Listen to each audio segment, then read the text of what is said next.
Prabowo Subianto belakangan ini tengah ramai diperbincangkan di sosial media. Tidak hanya ramai karena Prabowo berhasil menjadi Presiden Republik Indonesia ke-8 periode 2024 sampai 2029. Tetapi juga karena hubungannya dengan Siti Hediati Haryadi atau biasa disapa Titik Soeharto. Bagaimana hubungan mereka sebenarnya? Sebelumnya, mari kita lihat profil mereka berdua.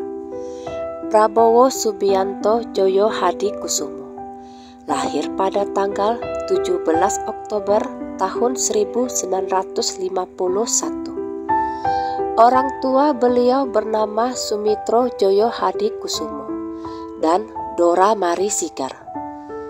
Prabowo merupakan anak ketiga dari 4 bersaudara, di mana ia memiliki 2 kakak perempuan yang bernama Yanti Ningsih Midirawati dan Mariani Ekowati. Sedangkan adiknya bernama Hasim Joyo Hadikusumo. Prabowo sendiri berasal dari keluarga yang tidak bisa dianggap enteng. Ayahnya yaitu Sumitro Joyo Hadikusumo pernah menjabat sebagai Menteri Keuangan pada masa Kabinet Wilopo.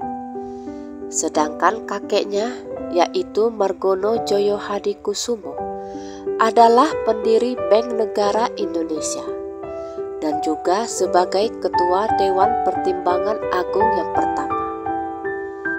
Sedangkan Titik Soeharto sendiri lahir dengan nama asli Siti Hediati Haryadi.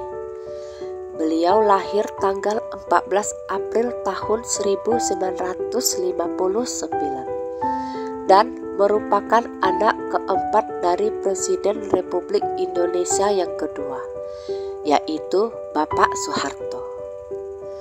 Adapun saudara-saudara Titik Soeharto adalah Siti Hardianti Rukmana, Sigit Harjo Judanto, Bambang Trihatmojo, Hutomo Mandala Putra, dan Siti Hutami Endang Adiningsih.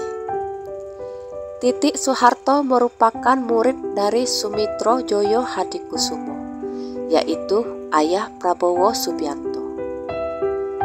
Saat itu Titik Soeharto sedang menempuh pendidikan sebagai seorang mahasiswi. Dari pertemuan inilah akhirnya Prabowo dan Titik Soeharto menjalani sebuah hubungan romantis. Mengetahui sang putra berpacaran dengan Titik Soeharto, Sumitro berpesan kepada anaknya untuk serius dalam menjalani hubungan. Pada akhirnya, Prabowo Subianto dan Titik Soeharto menikah pada Mei tahun 1983. Dari pernikahan ini, mereka dianugerahi seorang putra sematawayang yang bernama Ragowo Hedi Prasetyo atau yang biasa disapa Didit Prabowo. Sayangnya, pernikahan Prabowo dan Titik hanya bertahan 15 tahun. Mereka memutuskan berpisah pada Mei tahun 1998. Usut punya usut, perpisahan keduanya disebabkan oleh memburuknya hubungan keluarga yang dibumbui oleh isu politik. Sebab, berdasarkan dari isu yang beredar, Prabowo dituding mengkhianati Soeharto, yaitu sang ayah mertua. Seperti yang tercatat dalam sejarah, pada Mei tahun 1998, kerusuhan besar-besaran terjadi. Bahkan Prabowo juga dituding membiarkan para mahasiswa menduduki gedung MPR DPR.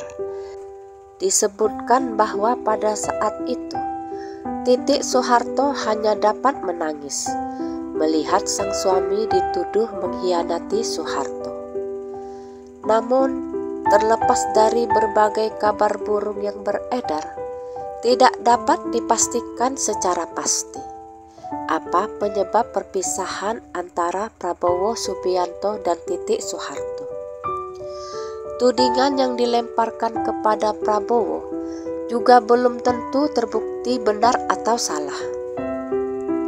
Setelah kurang lebih 26 tahun berlalu, baik Prabowo dan Titik masih terus menjalani hubungan silaturahmi dengan baik. Bahkan mereka masih kerap tampil bersama dalam sebuah acara yang membuat keduanya kerap diterpa isu rujuk. Menariknya lagi, selama 26 tahun pasca berpisah, Prabowo atau Titik sama-sama tidak mencari pasangan baru.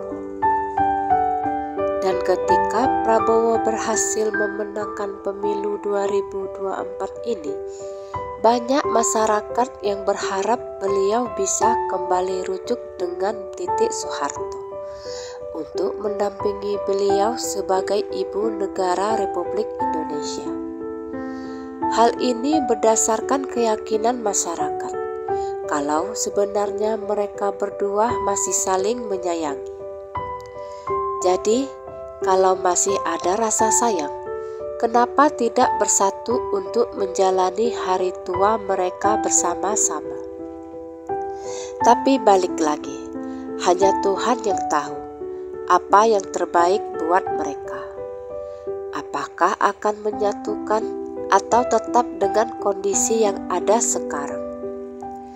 Karena sebaik-baiknya manusia berencana, Tuhanlah yang menentukan segalanya.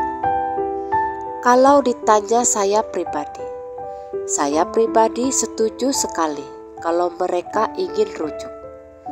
Tapi saya tidak punya kuasa untuk itu. Karena itu tadi, balik lagi, Tuhanlah yang punya kendali atas apa yang terjadi di muka bumi ini.